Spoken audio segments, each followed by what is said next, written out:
Jangan lupa like, komen, dan subscribe channel YouTube TVRI Bengkulu dan nyalakan lonceng notifikasinya. Balik lagi di Opini Obrolan Pagi ini, pemirsa, masih dengan tema yang sama nih, yaitu potret coretan kanvas bersama dengan Bapak Rusganda. Masih bersama dengan Bapak nih, Pak. Iya. Pak, dengar-dengar nih, Bapak juga ngajarin anak-anak sekolah, Iya. ngajarin ngelukis. Iya. Itu gimana ceritanya, Pak? Bisa jadi pengajar nih akhirnya nih. Pada saat itu ya, kami pas begitu tidak menjadi ASN lagi, pensiun ya. Nah, kami membuat suatu sanggar komunitas untuk edukasi ya. Kita membuat sanggar, jadi memberikan pelajaran untuk anak-anak PAUD, SD itu. Mulai dari anak PAUD ya. Iya. Dan ketika itu tahun 2009 saya mulai itu dengan teman-teman ya buka sanggar. Nah, awalnya dari itu, sehingga semakin lama semakin banyak murid Makin rame ya, makin Pak ya. rame. Nah, setelah itu akhirnya merambat kemana-mana, Pak. Untuk ini diundang ke sekolah-sekolah. Diundang Ya, untuk mengajar, ngajarin. isi les tiap-tiap PAUD atau SD atau SMP itu sering. Terakhir kali ngajar di mana, Pak? Di kemarin di SLB 1 Benteng, Bengkulu Di Tengah. SLB 1 Benteng. Iya. Itu gimana tuh, Pak? Berarti tantangannya lebih besar nih. Iya. Nah, itu gimana tuh ceritanya tuh, Pak? Tapi lebih enak ya. Lebih enak kenapa? Lebih enak di mengajar anak-anak SLB ini karena kita memberikan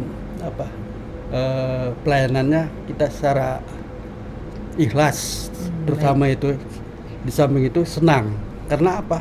Karena anak ini udah membutuhkan bimbingan yang lebih. Yang lebih. Ya, benar. di samping itu perlakuan juga lain dengan anak normal gitu. Jadi kita merasa tergugah. Oh, seperti Tergugah, jadi merasa gimana ya? itu. Ada rasa kepuasan tersendiri betul, gitu ya, Pak ya. ya. Senang lihat Senang. antusiasnya gitu ya, Pak. Bahkan anak-anak juga dengan kita membuat seperti itu, anak-anak juga semakin dekat dengan kita, semakin betul. senang, akhirnya semakin enak belajar dengan anak-anak.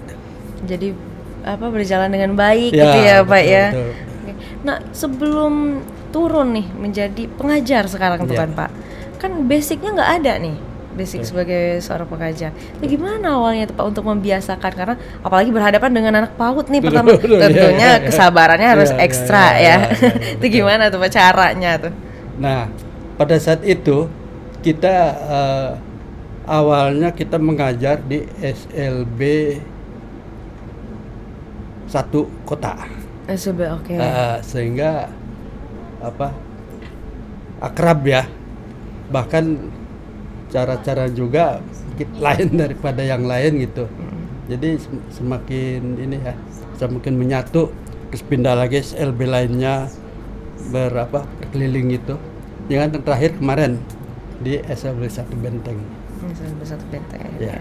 Karena udah terbiasa gitu Ya. ya, Pak. Itu kalau turun ngajar biasanya pakai tim atau Bapak sendiri? Dibantu juga dengan guru-guru pendamping. Berapa orang tuh, Pak, biasanya, Pak?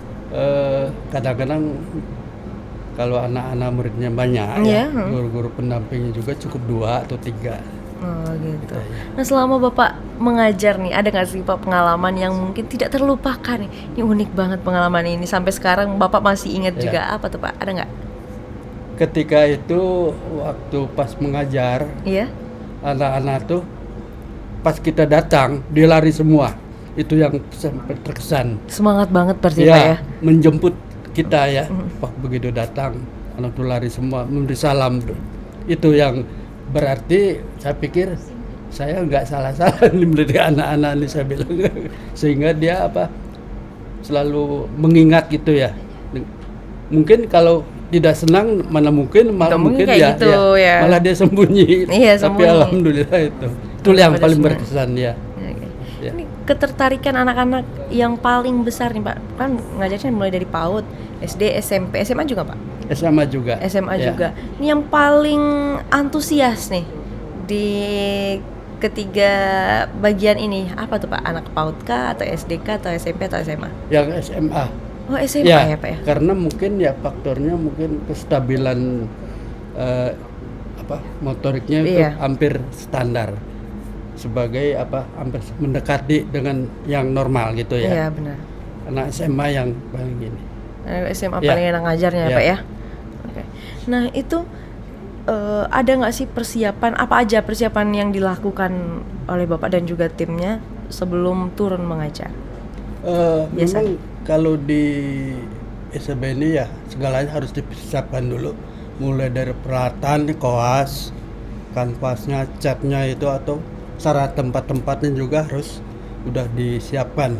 Karena beda kalau yang normal ya, ketika instruktur datang belum ada apa-apanya, muridnya kan suruh persiapan. Kalau ini enggak, beda lagi. Oh jadi memang benar-benar harus Bapak dan tim yang betul, menyiapkannya ya? Betul. Karena itu tadi ya, karena memang faktor ya. Iya benar. Memang berkebutuhan Ya, khusus betul, seperti itu ya Pak ya. Jadi betul. harus lebih diperhatikan lagi seperti itu ya Pak. Termasuk di dalam hal segala apapun harus diperhatikan anak-anak ini. Baik. Serinci mungkin ya Pak. Ya, betul. Tapi biasanya kalau ngajarin gitu, Bapak apa nih yang Bapak suruh gambar? Pertama ya, kita suruh belajar pengenalan dulu ya. Pengenalan dulu garis, bentuk ya. Lalu naik menjadi sketsa ya. Baru ke bentuk. Nah, sudah bentuk baru seperti pemandangan apa gitu. Ada tahapan-tahapannya gitu. Ada tahapan-tahapannya Pak betul. ya. Jadi mulai dari awal dulu nih, mulai dari Ya, garis, baru masuk ke bentuknya. Betul. Pewarnaannya setelah itu Pak. Termasuk pewarnaan sampai finishnya. Sampai finishingnya gitu. Oke. Emang apa tuh Pak? Setelah pewarnaan tuh finishingnya dalam bentuk apa? Seperti apa? Finishingnya kalau gambar pemandangan ini dihaluskan gitu ya, mana yang kurang bagus, kurang jelas warnanya dijelaskan, atau yang disebut kan ada faktor buram dengan cahaya itu harus diperhatikan. Jadi sehingga memunculkan bentuknya yang lebih kuat. Seperti itu ya. Ya.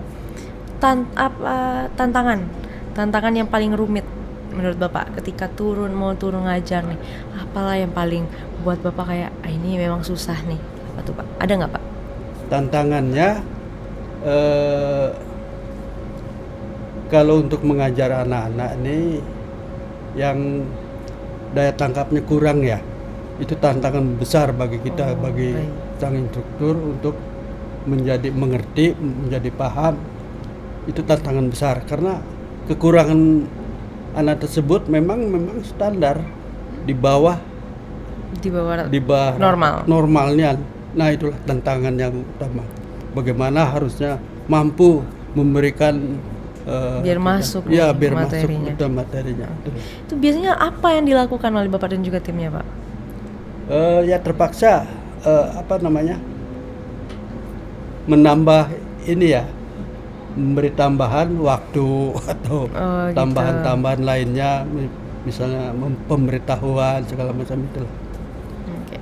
Nah, menurut Bapak nih Pak, karena Bapak udah lama nih Kak di dunia seni rupa, apa sih pentingnya belajar melukis di kanvas dan juga gambar nih untuk anak-anak semua golongan ya Pak ya? Ya.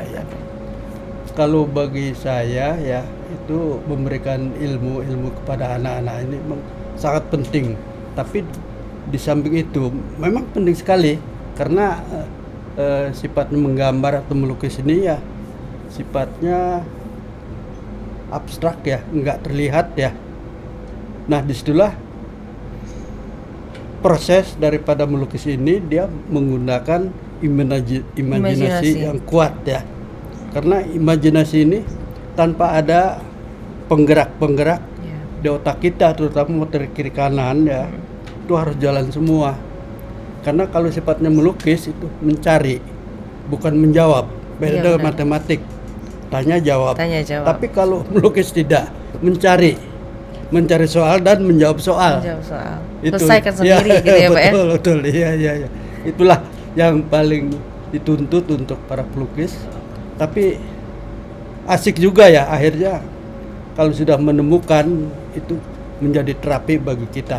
Terapi. Iya. Bapak sendiri merasa Selalu enjoy. Iya sih. Memang para seniman itu terlihat selalu enjoy. Tapi nggak tahu tuh di dalamnya enjoy nggak tuh Pak? Kadang-kadang. Ya seniman tetaplah manusia betul, ya Pak ya.